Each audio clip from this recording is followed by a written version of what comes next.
नमस्कार दोस्तों, स्वागत है एक बार फिर से आपका हमारे इस चैनल में। दोस्तों एक काफी समय बाद यानी कि 40 से 45 दिन हो गए जिस इन दिनों में मैंने कोई भी वीडियो जो है वो अपलोड नहीं की है।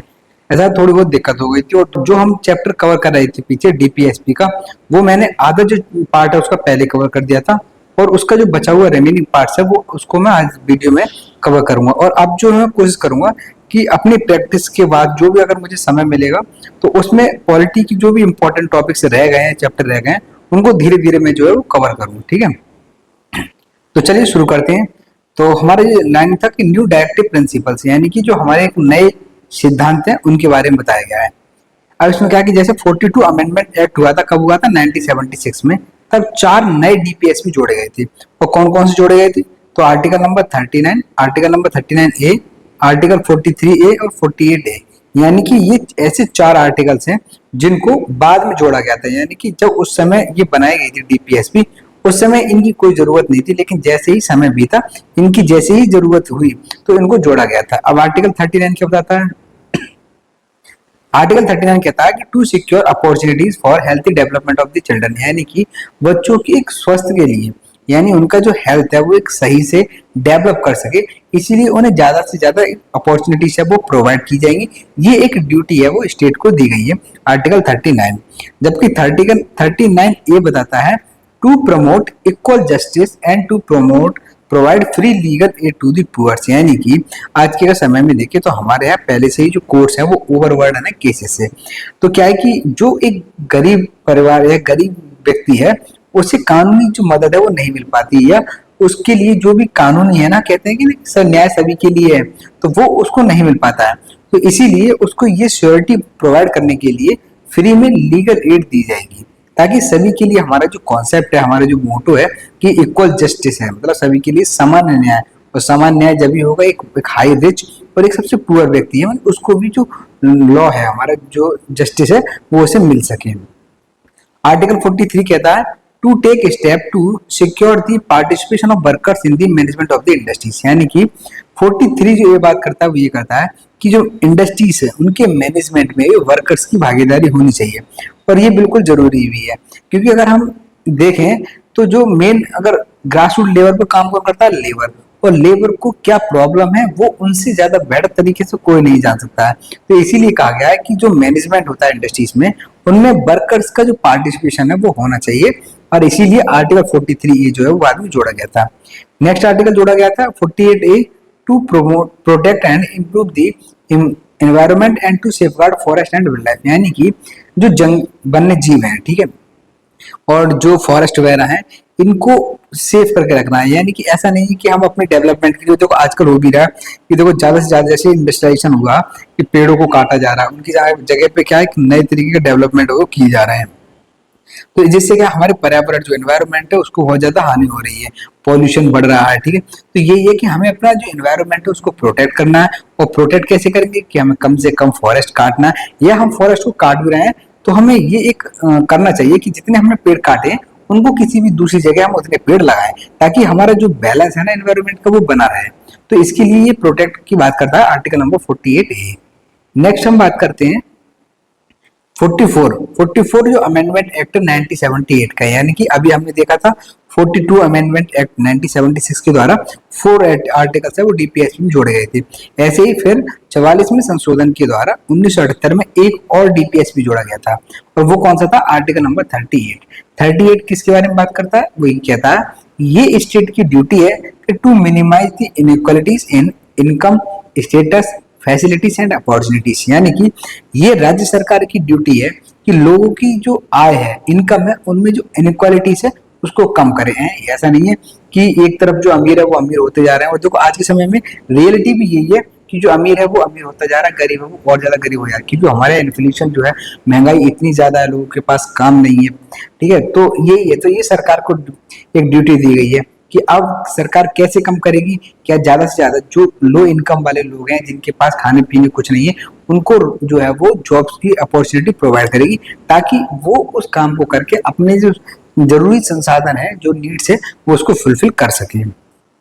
नेक्स्ट आर्टिकल जोड़ा गया था 86 अमेंडमेंट एक्ट 2002 में, change the subject matter of article 45, यानी कि 45 जो आर्टिकल था हमारा उसको जो है पूरे तरीके चेंज कर देता है। यानी कि जो हमारा फंडामेंटल राइट था आर्टिकल नंबर 21A में जो एजुकेशन की बात करता है, ठीक है, तो उसको पूरा चेंज करके उसको डीपीएसपी में रख देता है। यानी कि ये अमेंड कर देता है, directive requires the state to provide early childhood care and education for all children until they complete the age of the 6 year. यानी कि 86 में संशोधन किया गया, तो जो टाइटल था हमारी प्रारंभिक शिक्षा का वो बदलकर डीपीएसपी में जो जोड़ा गया था, तो ये कहा गया कि जो 6 साल तक के जो बच्चे हैं, यानी कि उनकी जो प्रारंभिक शिक्षा और जो देखभाल करने की जो जिम्मेदारी है वो किसको दी गई है, स्टेट्स को दी गई है। इसी सीरीज में नेक्स्ट आता है 97 अमेंडमेंट एक्ट 2011 का, added a new directive principle related to the cooperative societies. यानी कि जो सहकारी समिति होती हैं उनके संबंध में भी एक नया प्रोविजन जोड़ा गया था, कब, 2011 में। तो ये क्या कहता है, ये कहता है कि state to promote voluntary formation, autonomous functioning, democratic control and professional management of cooperative societies. यानी आर्टिकल 43 भी 2011 में 43 भी जो आर्टिकल जोड़ा गया था वो किसकी बात करता है, ये बात करता है कि जो स्टेट है, स्टेट क्या है कि एक तरीके से अपना जो पूरा मतलब उनको फ्री कर देंगे कोऑपरेटिव सोसाइटीज को, किसके रिगार्डिंग, कि वो अपनी जो फंक्शनिंग है वो प्रॉपर तरीके से कर सके, अपना एक कंट्रोल कैसे करना है, मैनेजमेंट कैसे करना है। यानी कि पूरी तरीके से कोऑपरेटिव सोसाइटीज की जो जिम्मेदारी है, वर्किंग्स हैं, वो उनके ऊपर छोड़ देना है। ये आर्टिकल 43 बात करता है, जिसको 2011 में जोड़ा गया था ना। हो अभी तक हमने देखा कि कौन कौन सी जो नए आर्टिकल्स हैं वो डीपीएसपी में जोड़े गए थे। अब हम बात करते हैं sanction behind the directive principles. यानी कि अभी तक तो हमने देखा वो डीपीएसपी क्या है कि वो स्टेट्स को एक जिम्मेदारी देता है कि कुछ स्टेट्स की ड्यूटीज है जो स्टेट को करनी होंगी। यानी कि उन्हें अपनी जब सुशासन करते समय कुछ बातों को ध्यान में रखना होगा, ताकि अपनी जो आगे कानून वगैरह लॉ मेकिंग जो प्रोसेस है उनमें उन चीजों को इंक्लूड कर सके। अब इसके पीछे क्या बिहाइंड या मोटिव क्या है, तो वो देखते हैं। तो सर BN राव जो हमारे कॉन्स्टिट्यूशनल एडवाइजर थे संविधान सभा के, उन्होंने कहा है कि जो राइट है इंडिविजुअल के should be divided in 2 categories. यानी कि एक जस्टिसिएबल, एक नॉन जस्टिसिएबल। इन्होंने बताया है कि जो राइट्स हैं वो 2 भागों में बांटे गए, एक वो पार्ट्स जो जस्टिसिएबल है, एक नॉन जस्टिसिएबल है, और जिसको बाद में ड्राफ्टिंग कमेटी ने एक्सेप्ट भी किया है। जैसे फंडामेंटल राइट्स है, फंडामेंटल राइट्स कैसे जस्टिसिएबल है नेचर में, and are incorporated in part 3। यानी कि इनको पार्ट 3 में कहा गया उन सभी अधिकारों को जिनके उल्लंघन पर एक नागरिक अपनी अधिकारों की बात कर सके या उनको लागू कराने के लिए कोर्ट के पास जा सकता है, तो उनको कहते हैं हम जस्टिसिएबल नेचर के हैं, और उनको किस पार्ट में रखा है, पार्ट नंबर 3 में। वहीं डायरेक्टिव प्रिंसिपल्स जो कि कैसे नॉन जस्टिसिएबल है नेचर में, इनको रखा गया पार्ट 4 में ऑफ द इंडियन कॉन्स्टिट्यूशन। यानी कि पार्ट 4 में वो रखे गए हैं जो कि नॉन जस्टिसिएबल है। यानी कि यदि स्टेट अगर फेल हो जाती है इनको इम्प्लीमेंट करने में, तो ऐसा नहीं कि वो नागरिक कोर्ट के पास जाएं, कहें कि भाई हमारे डीपीएसपी में ये राइट है और यह एक ड्यूटी है स्टेट के दी गई है, तो स्टेट उसको फुलफिल नहीं कर पा रहा है, ठीक है। तो इनको इसीलिए नॉन जस्टिसिएबल कैटेगरी में रखा है, और उसके पीछे भी बहुत सारे रीजंस हैं, वो हम आगे पढ़ेंगे। जैसे कि जो डायरेक्टिव प्रिंसिपल है वो नॉन जस्टिसिएबल है। कॉन्स्टिट्यूशन आर्टिकल 37 है वो इस बात को क्लियर करता है कि ये principles are fundamental in the governance of the country and it shall be the duty है of the state to apply this principle in making the law. यानी कि आर्टिकल 37 जो है वो बेसिकली क्या कहता है, वो ये कहता है कि एक स्टेट की जिम्मेदारी है कि वो जब कभी भी लॉ बना रही होगी तो उनको जो कुछ चीजें बताई गई हैं उनको ध्यान में रखकर कानून जो है वो बनाने हैं। यानी कि ये स्टेट पे एक तरीके की मॉरल ऑब्लिगेशंस लगाते हैं। S observe by the अलादी Krishna स्वामी अय्यर, इन्होंने मतलब क्या है कि अब जितने भी जो हमारे कॉन्स्टिट्यूशन निर्माता रहे, मेकर्स रहे, तो उनके सबके अपने अलग अलग विचार हैं इसको लेकर, डीपीएसपी को लेकर। ऐसे ही जो अलादी कृष्ण स्वामी अय्यर है उन्होंने कहा है कि no ministry responsible to the people can afford light hearted to ignore the provision in part 4 of the constitution. यानी कि इनका कहने का मतलब यही है कि पार्ट 5-4 में जो भी प्रोविजन दिए गए हैं, तो ऐसा कोई भी मंत्रालय होगा जो इनको नजरअंदाज करेगा।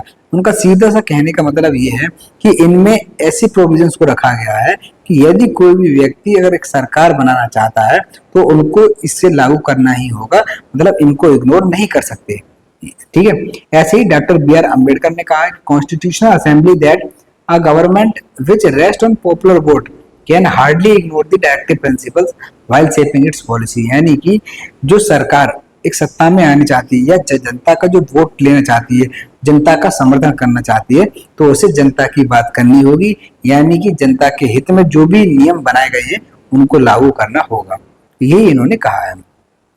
नेक्स्ट बढ़ते हैं, the framers of the constitution made the directive principal non justiciable and legally non enforceable because. अब देखो भी हम बताए थे कि क्यों डीपीएसपी को नॉन इन्फोर्सिबल की कैटेगरी में रखा है, तो उसके पीछे कई कारण है। जैसे the country did not possess sufficient financial resources to implement them, यानी कि हो सकता है कि जब हमारा देश आजाद हुआ था तो उतने उस समय पर संसाधन नहीं है कि वो कि सभी जो नियम है उनको लागू कर सके, ठीक है।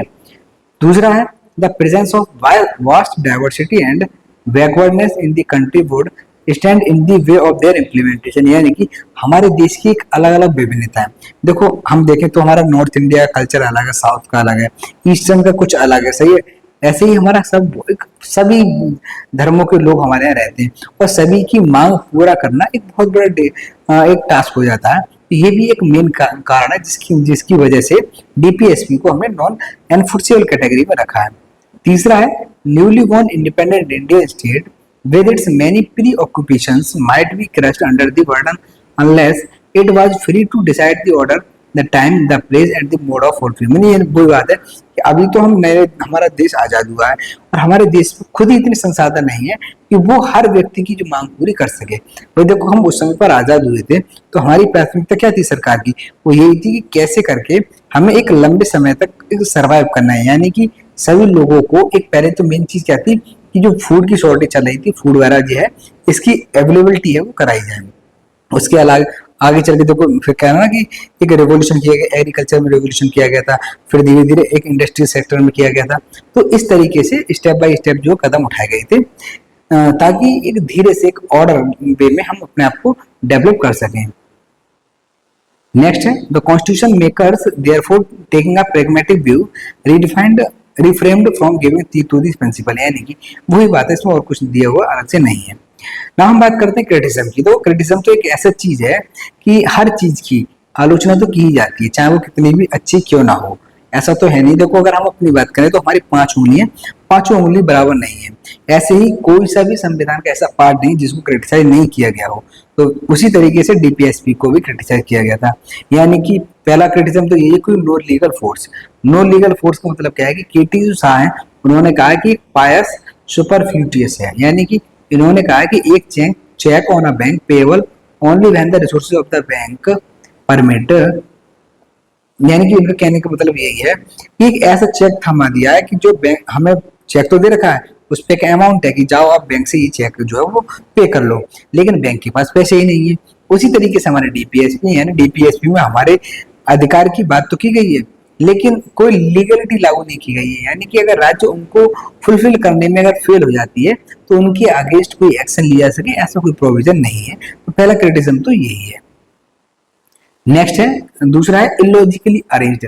अब क्रिटिसिज्म बताते हैं कि जो डायरेक्टिव्स हैं वो उनको अरेंज सही से नहीं किया गया है, यानी कि इनका एन श्रीनिवासन जो है वो कहना है कि directives are neither properly classified nor logically arranged, यानी कि हो सकता है भाई इनके हिसाब से क्या ये बताना चाह रहे हो कि ना तो डीपीएसपी में सही तरीके से बताया गया है कि जो बढ़िया तरीके से समझा सके कि हाँ डीपीएसपी का मतलब ये है, और ना ही उनको अरेंज किया गया। अब इनका पता नहीं क्या मानना था कि इनको कहाँ अरेंज किया जाता और कैसे उनको डिफाइन किया जाए, तो ये एक अपने अलग अलग विचार सबके रहे हैं। अब कंजर्वेटिव्स हैं, कंजर्वेटिव्स कैसे कि ये जो हमारे राइट्स दिए गए वो एक पुरानी परंपरा है। आज के समय में देखें तो हमारी जो नीड्स है वो बदल चुकी है, सरकार को ड्यूटी जो है वो पहले के राइट्स की नहीं प्रेजेंट में क्या है उस हिसाब से होना चाहिए, इसीलिए इनको कंजर्वेटिव नेचर का बताया गया है। नेक्स्ट है कॉन्स्टिट्यूशनल कॉन्फ्लिक्ट है, यानी कि जो केस संथना में उन्होंने बताया कि डायरेक्टिव जो हमारे हैं उनमें हमेशा से कॉन्फ्लिक्ट होती है। जैसे देखो सेंटर और स्टेट के बीच में रहती है, यानी कि सेंटर किसी चीज को लागू करने के लिए कहती है जबकि स्टेट उस चीज को अपोज करती है। और ये तो एक ऐसी बात है कि देखो जब सेंटर में और स्टेट में जब अलग अलग पार्टीज की पावर होती है तो ये कंटेंशन हमेशा रहता है। ये केवल डीपीएसपी केस में नहीं है, ओवरऑल हम गवर्नमेंट की पॉलिसीज देखें उनमें भी हमें ये कंटेंशन जो है वो कंटेंशन देखने को मिलता है। ऐसे ही प्रेसिडेंट और प्राइम मिनिस्टर के बीच में है, गवर्नर और चीफ मिनिस्टर के बीच में है। इन्हीं के हिसाब से देखें तो जो सेंटर है can give direction to the state with regard to the implementation of this principle, यानी वो ये है कि अगर स्टेट सेंटर ये कहता है स्टेट से कि भाई ये डीपीएसपी आप लागू करो, और अगर वो नहीं लागू करते तो सेंटर क्या होता है, उस स्टेट की गवर्नमेंट को डिसमिस कर देता है। तो इस तरीके से जो है उनके बीच में कंटेंशन जो है वो बनी रहती है। नेक्स्ट हम बात करते हैं आगे का utility of the directive principal, यानी कि हमारे जो डायरेक्टिव प्रिंसिपल दिए लगाए गए हैं, दिए गए हमारे संविधान में, इनकी उपयोगिता कितनी है, यूटिलिटी, इनको प्रॉपर तरीके से यूज किया जा रहा है या नहीं किया जा रहा है, ठीक है, उसके बारे में ये बात करता है। तो कॉन्स्टिट्यूशन इटसेल्फ डिक्लेयर करता है दैट दे आर फंडामेंटल है to the governance of the constitution. According to the L M. Singhvi, जो एक एमिनेंट जूरिस्ट और डिप्लोमेटिक है, इनका मानना है कि directives are the life giving provision of the constitution, यानी कि हमारे जो संविधान है उसको एक रोशनी देने का काम करते हैं। यानी कि अब तक हमारे संविधान में जो एक ड्यूटीज की बात की गई है, राइट की बात की गई है, ठीक है, तो वैसे ही एक स्टेट पर ये बाउंडेशन लगाते हैं, ठीक है, उनको भी एक ड्यूटी देते हैं कि भाई हमेशा नागरिक की कर्तव्य नहीं है, एक आपका भी कुछ कर्तव्य है नागरिकों के प्रति, तो उसके बारे में इसको बताया गया है। जैसे इसमें देखा है नीचे, they are like a instrument of instructions और general recommendation addressed to all the authorities in the Indian Union. They remind them on the basic principle of the new social and economic order with the constitution aims at building. यानी कि इनका मतलब यही है कि ये एक तरीके के इंस्ट्रक्शंस हैं, और इंस्ट्रक्शंस कैसे हैं कि जो बताते हैं एक राज्य को या अथॉरिटीज को, चाहे वो इंडिया यूनियन की स्टेट की हो, पंचायती से हो, उनको बताया गया है कि भाई कैसे आपको सामाजिक और आर्थिक जो ऑर्डर है वो मेंटेन करके रखना है। नेक्स्ट है, they have served as useful beacon light to the courts, they have helped the courts in exercising their power of judicial review, यानी कि ये एक कोर्ट्स के लिए भी एक पावर देते हैं कि वो अपना जुडिशियल रिव्यू, यानी कि जो एक न्यायिक समीक्षा रिव्यू करने की जो पावर होती है वो उसको देती है, ठीक है। नेक्स्ट है, they form the dominating background of to all the state actions, legislative और executive, and also a guide to the courts in some respects. Next है, they amplify the preamble which solemnly resolve to the secure citizen of India, यानी कि वो ही है DPSP में जो हमारा DPSP की हमारे प्रीएम्बल में जो बात करता है कि हमारे जो संविधान है, हमारा संविधान हम अपने प्रत्येक नागरिक को जो कि न्याय, लिबर्टी और इक्वालिटी और फ्रेटर्निटी, यानी भाईचारा की, समानता की, आजादी की, न्याय की जो बात करते हैं ना, उसको सुनिश्चित करने के लिए हमने सभी जो प्रोविजंस अपने संविधान में जोड़े गए हैं, इसी के बारे में ये बताया गया। अच्छा, ये सब चीजें डिटेल की अगर मैं बात करूं तो ये मेन के पॉइंट से ज्यादा मेन के पर्सपेक्टिव से ज्यादा इंपॉर्टेंट है। प्री में क्या है कि डायरेक्ट आर्टिकल से क्वेश्चन पूछे जाते हैं, या कौन कौन से अमेंडमेंट के द्वारा कौन सा आर्टिकल जोड़ा गया है, ठीक है, या पहले कौन सा पार्ट राइट्स में था, फंडामेंटल राइट्स में था, उसको बाद में चलकर डीपीएसपी का एक पार्ट बना दिया है, अन्य आर्टिकल 49 जो एलिमेंट्री एजुकेशन की बात करता है। तो इस तरीके के क्वेश्चन जो है पूछे जाते हैं, और मेंस के तौर पे आपको एक उनकी जो डिटेल वो पता होना चाहिए, वो इसी चीज में दी हुई है। नेक्स्ट है, conflict between the fundamental rights and the directive principles. अब ये तो बिल्कुल जरूरी ही है, ये देखो फंडामेंटल राइट और डायरेक्टिव प्रिंसिपल्स के बीच में विवाद रहता है। जैसे the justiciability of the fundamental right and non justiciability of the directive principle on the one hand, and the moral obligation of two states to implement the directive principle, article 37 on the other hand, lead to the conflict between the two since the commencement of the constitution। यानी जब से हमारा संविधान लागू हुआ है तब से ही मौलिक अधिकार और डीपीएसपी के बीच विवाद रहा है। सबसे पहला विवाद कब निकल के आता है, तो वो निकल के आता है 1951 में चंपाकम दोराई रंजन केस में। अब इस यहाँ पर चंपाकम दोराई रंजन केस में क्या हुआ, सुप्रीम कोर्ट ने कहा है कि इस केस में कि कोई भी कॉन्फ्लिक्ट जो फंडामेंटल राइट या डीपीएसपी के बीच में है, तो वहां पर कौन प्रिवेल करेगा, फंडामेंटल राइट्स, यानी कि अगेन फंडामेंटल राइट्स को मोर इंपॉर्टेंस दी गई थी then comparison to the DPSP. ये बताते हैं कि the principle have to conform to and run as subsidiary to the fundamental rights, but it also held that the fundamental right could be amended by the parliament by enacting constitutional amendment act. यानी कि ये तो इन्होंने कहा कि भाई DPSP को इन्होंने फंडामेंटल राइट्स के सेकेंडरी रख दिया, लेकिन साथ साथ ये भी कहा है कि ये फंडामेंटल राइट्स को अमेंड किया जा सकता है पार्लियामेंट के द्वारा। किसके द्वारा, पार्लियामेंट के द्वारा, कैसे, कॉन्स्टिट्यूशनल अमेंडमेंट एक्ट के द्वारा। यानी कि ऐसा नहीं है कि फंडामेंटल राइट परमानेंट है, इनको में कोई संशोधन नहीं किया जा सकता, इनमें संशोधन किया जा सकता है संवैधानिक संशोधन के द्वारा। और उसी को देखते हुए जब ये एक जुडिशरी ने, सुप्रीम कोर्ट ने अपना रूल में कहा था, तो पार्लियामेंट ने इसका फायदा उठाया और पहला अमेंडमेंट कर दिया 1951 में, चौथा अमेंडमेंट करा 1955 में, और 17th अमेंडमेंट करा था 1964 में, ताकि जो डीपीएसपी है उनको लागू किया जा सके। ठीक है, नेक्स्ट अगर हम बात करते हैं इसके आगे की, तो फिर आगे एबव सिचुएशन में चेंजेस देखने को मिले थे 1967 में। अब क्या है कि देखो पार्लियामेंट और हमारी जुडिशरी, पार्लियामेंट या लेजिस्लेचर और जुडिशरी में भी हमेशा कंटेंशन वाली स्थिति है वो बनी रहती है। अब ये इन्होंने फायदा उठाया सुप्रीम कोर्ट की जजमेंट का, ठीक है। तो सुप्रीम कोर्ट ने अगला जो केस आया था 1967 में, गोलकनाथ का केस आया था। इस केस में सुप्रीम कोर्ट ने कहा है कि parliament can not take away और abridge any of the fundamental rights which are sacrosanct in nature. यानी कि यहाँ पर इन्होंने देखो पहले कहा है कि डीपीएसपी लागू करने के लिए मौलिक अधिकारों में संशोधन किया जा सकता है। और भाई अगर ये इतना इन्होंने कहा, पार्लियामेंट को मौका मिला, तमाम धड़ल्ले से संशोधन करना शुरू कर दिया। अब क्या हुआ भाई, जुडिशरी देखते रहे उन्हें, वो ये तो गलती हो गई। फिर उनके पास अगला एक केस आया, गोलकनाथ का केस 1967 में। उन्होंने कहा है कि आप मौलिक अधिकारों को ले सकते हो, छीन सकते हो, लेकिन ये परमानेंट मतलब ये विचार सैक्रोसेंट इन नेचर में, यानी कि fundamental rights can not be amended for the implementation of the directive principal.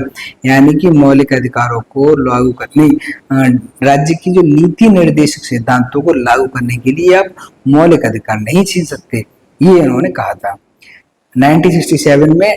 जब इन्होंने पार्लियामेंट ने reacted to the Supreme Court judgement in Golaknath case by enacting the 24 amendment act 1975 and 71 and 75।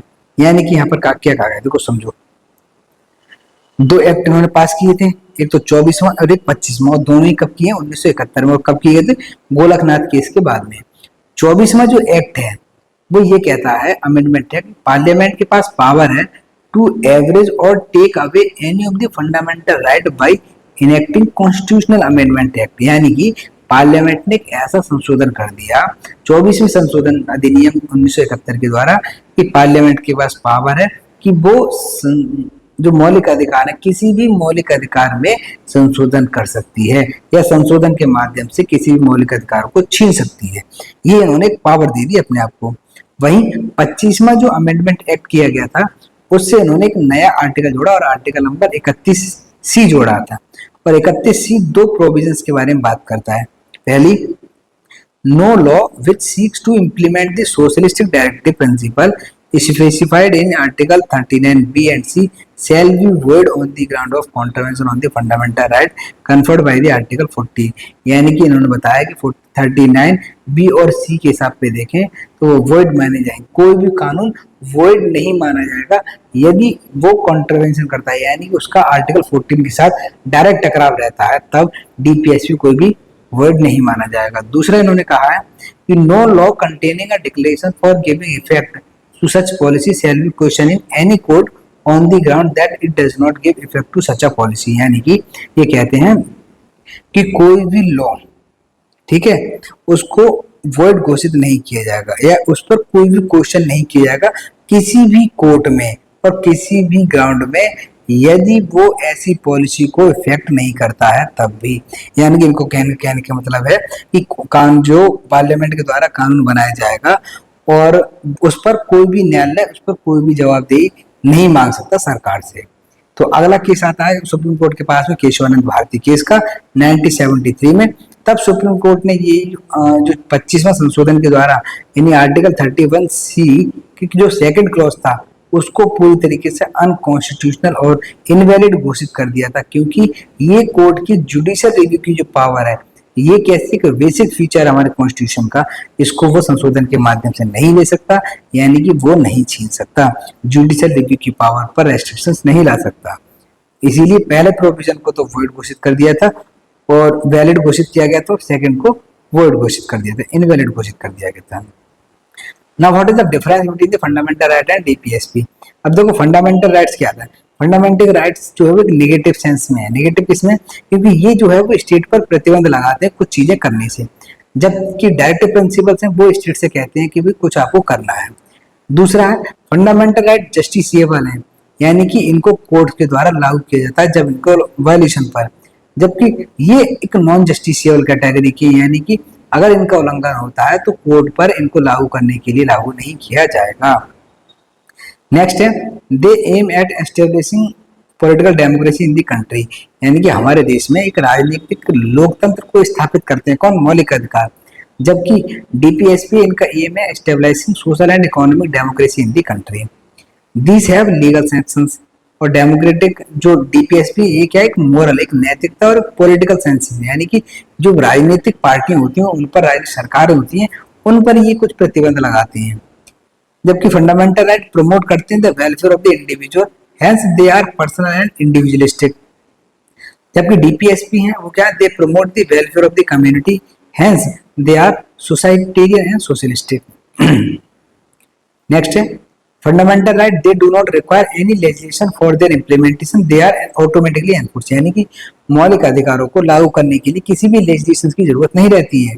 जबकि DPSP को लागू करने के लिए, इम्प्लीमेंटेशन के लिए लेजिस्लेशन की जरूरत रहती है, ये ऑटोमेटिकली लागू नहीं होते हैं। ठीक है।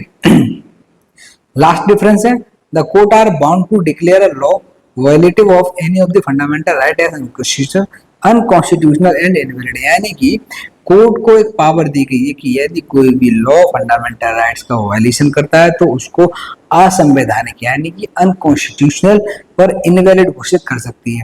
जबकि कोर्ट जो है वो इनवैलिड घोषित नहीं कर सकती किसी भी डायरेक्टिव प्रिंसिपल को कि वो एक अनकॉन्स्टिट्यूशनल और इनवैलिड है। ठीक है ना। हम आगे की अगर कंटिन्यू करें तो जो पीछे का पार्ट था उसमें यही है कि बाद में 42 अमेंडमेंट एक्ट हुआ था 1976 में। इसमें आर्टिकल 31 का जो फर्स्ट प्रोविजन था उसको स्कोप बढ़ा दिया जाता है, ठीक है, ताकि वो डीपीएसपी को लागू कर सके।